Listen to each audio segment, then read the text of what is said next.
చావు దెబ్బ కొట్టిన ఏళ్ల తరబడి నిర్మించుకున్న సామ్రాజ్యాన్ని నేలమట్టం చేసిన బిల్డింగులపైన బాంబులు వేసి బాంబులు జార విడిసి 10 మంది కుటుంబ సభ్యులను ఉగ్రవాదులను హతం చేసిన ఎక్కడో భారత భూభాగం నుంచి పాకిస్తాన్లో దాక్కున్న బహవల్పూర్ వరకు బాంబుల్ని పంపించి చావు దెబ్బ కొట్టిన ఉగ్రవాది జైషే మహమ్మద్ అధినేత ఉగ్రవాది మసూద్ అజార్కి ఇంకా బుద్ధి రాలేదు, తిక్క కుదరలేదు. జైషే మహమ్మద్ ఇప్పటికీ భారత్ పైన విషం కక్కే ప్రయత్నమే చేస్తుంది. పక్కలో బల్లెంలా ఉన్న పాకిస్తాన్ని ఏ క్షణంలోనైనా నలిపేస్తామని భారత ఆర్మీ బహిరంగంగానే ప్రకటనలు చేస్తున్నప్పటికీ జైషే మహమ్మద్ అధినేత మసూద్ అజార్ కుట్రల్ని మాత్రం మానుకోవట్లేదు. ఇన్నాళ్ళు మగ ఉగ్రవాదులని భారత భూభాగంలోకి పంపి కుట్రలు చేసిన మసూద్ అజార్ తాజాగా మరొక్క కథకి తెరలేపాడు. అదేంటో తెలుసా?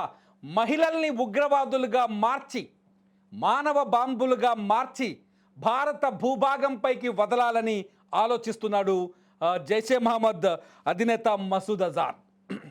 మహిళా ఉగ్రవాదులని ఎజెండాగా మార్చి ఒక మహిళా బ్రిగేడ్ని తయారు చేశారు. జమాత్ ఉల్ మామీనత్ పేరుతో ఈ మహిళా ఉగ్రవాద ముఠాని రెడీ చేశాడు.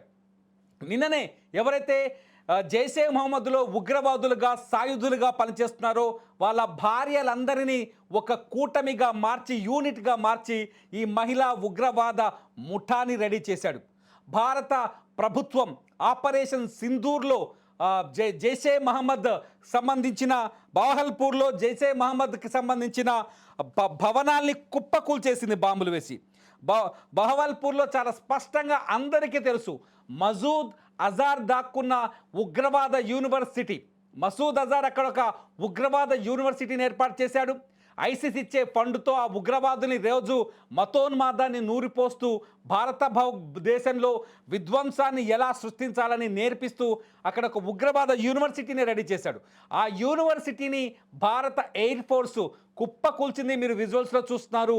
మే 7వ తేదీన అర్ధరాత్రి జరిగిన ఈ దాడితో మసూద్ అజార్ అక్కడి నుంచి తోక ముడిచి పారిపోయాడు. ఈ దాడుల్లో మసూద్కు సంబంధించిన 10 మంది కుటుంబ సభ్యులు చనిపోయారు. అందులో మసూద్ బాబా యూసుఫ్ అజార్ కూడా చనిపోయారు. అయితే ఈ యూసుఫ్ అజార్ భార్య సాదియాని నాయకురాలినిగా చేసి ఇప్పుడు మహిళా ఉగ్రవాద ముఠా అయితే జమాత్ ఉల్ మామినల్ని స్టార్ట్ చేశాడు. ఈ జమాత్ ఉల్ మామినత్తో భారత భూభాగంలోకి మహిళా ఉగ్రవాదుల్ని పంపించడం, ముఖ్యంగా బహవల్పూర్, కరాచీ, ముజఫర్బాద్, కోట్లీ, హరిపూర్ వంటి ప్రాంతాల్లో పేద కుటుంబాల్లో ఉండే మహిళల్ని గుర్తించి వాళ్ళకి డబ్బులిచ్చి వాళ్ళని ఉన్మాదులుగా మార్చి మానవ బాంబులుగా తయారు చేసి భారత భూభాగం పైన దాడులకు ప్రయత్నించడం. అంతేకాదు ఇంటర్నెట్ సోషల్ మీడియాను వాడుకొని ఇండియాలోని కశ్మీర్ అలాగే యూపీ లాంటి రాష్ట్రాల నుంచి కొందరు మహిళా ఉగ్రవాదుల్ని రిక్రూట్ చేయడం వల్ల ఎజెండాగా పెట్టాడు ఎవరైతే మసూద్ అజార్. ఈ ఎజెండాతో భారతదేశంలో సరికొత్త విధ్వంసాలకి కుట్ర చేస్తున్నట్టుగా భారత ఇంటెలిజెన్స్ వర్గాలు కనిపెట్టాయి. మసూద్ అజార్ తోక కత్తిరించడానికి భారత్ ముందడుగు చర్యలతో సిద్ధంగా ఉందని తెలుస్తోంది. చాలా స్పష్టంగా ఇప్పటికే మసూద్ అజార్ చావు దెబ్బతిన్నాడు. మసూద్ అజార్ ఆపరేషన్ సింధూర్లో ఎక్కువ నష్టపోయింది ఎవరు పాకిస్తాన్లో అంటే ఈ ఉగ్రవాది మసూద్ అజార్. మసూద్ అజార్ని సర్వనాశనం చేశాయి భారత ఆర్మీ బలగాలు. మసూద్ అజార్ కట్టుకున్న ఉగ్రవాద కోటని నేల కూర్చాయి. బహవల్పూర్లో మసూద్ అజార్ ఏకంగా యూనివర్సిటీ పెట్టి పోరగాలని యుక్త వయసులో ఉండే యువకులను తీసుకొచ్చి వాళ్ళకి ఉన్మాదాన్ని నేర్పించి వాళ్ళని ఉగ్రవాదులుగా తయారు చేసి మానవ బాంబులుగా తయారు చేసి సాయుధులుగా తయారు చేసి ఆయుధాలు ఎలా వాడాలో నేర్పించి భారతదేశంలోకి వదిలే ప్రయత్నం చేస్తున్నాడు ఈ మసూద్ అజార్. ఈ మసూద్ అజార్ తప్పించుకుపోయాడు భారతదేశం నుంచి. ఇతన్ని కాల్చి పడేయాల్సిన అవకాశం దొరికినప్పటికీ ఊహించని విధంగా భారతదేశాన్ని నుంచి తప్పించుకుపోయి మళ్ళీ భారత్ పైనే గురిపెట్టాడు ఈ మసూద్ అజార్.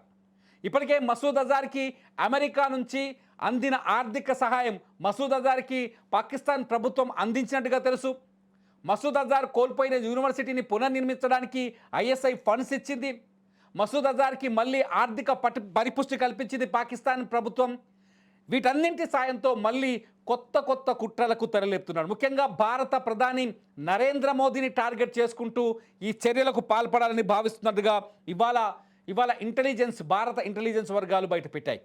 నిన్న సెప్టెంబర్ 8వ తేదీనే ఈ మహిళా ఉగ్రవాద ముఠాని రెడీ చేసినట్టుగా కూడా సమాచారం ఉంది. గతంలో ఐసిస్, అట్లాగే బోకో హరం, అట్లాగే హమాస్ ఈ 3 ముఠాలు మహిళల్ని కూడా రిక్రూట్ చేసుకున్నాయి. ఈ 3 ముఠాలు మహిళల్ని హనీ ట్రాప్ కోసం, అంటే మొబైల్ ఫోన్లో కానీ లేకపోతే సోషల్ మీడియా ద్వారా కానీ హనీ ట్రాప్కు పాల్పడి భారత సైనికులు కావచ్చు, భారత నాయకులు కావచ్చు, వాళ్ళని ఆకట్టుకొని ఇక్కడ హనీ ట్రాప్ చేసి వాళ్ళ దగ్గర నుంచి రహస్యాలు కొట్టేయడం. అంతేకాదు మానవ బాంబులుగా తయారై భారతదేశంలోకి చొచ్చుకొని వచ్చి ఇక్కడ విధ్వంసం సృష్టించడం. అంతేకాదు మహిళల్ని వలవేసి డబ్బులు ఎరవేసి మహిళల్ని ఈ ఉగ్రవాద ముఠా వైపు మళ్లించడం, ఇటువంటి కార్యక్రమాలకు పాల్పడుతున్నారు. గతంలో ఐసిస్ ఇండియాలో చాలామంది మహిళల్ని ట్రాప్ చేసి దేశం దాటించిన ఉదంతాలు చాలా ఉన్నాయి. ఈ పరిణామాలన్నింటినీ ఇప్పుడు జైషే మహమ్మద్ కూడా ఇటువంటి విధానాన్ని ఎంచుకొని, మసూద్ అజార్ కూడా ఇటువంటి విధానాన్ని ఎంచుకొని భారతదేశం పైన కుట్రకు పాల్పడుతున్నట్టుగా సమాచారం ఉంది. ఇటువంటి ఉగ్రవాదుల్ని ఏం చేయాలి? కుక్కల్ని కాల్చినట్టు కాల్చిపడేయాలా, ఇంకా వదిలేయాలా? పాకిస్తాన్కి బుద్ధి చెప్పాలంటే ఇప్పుడు భారతదేశం ఎటువంటి చర్యలు తీసుకోవాల్సిన అవసరం ఉంది? మీరేమనుకుంటున్నారు? ఈ వీడియో కింద కామెంట్ చేయండి. లైవ్ అప్డేట్స్ కోసం, లైవ్ న్యూస్ కోసం చూస్తూనే ఉండండి సుమన్ టీవీ.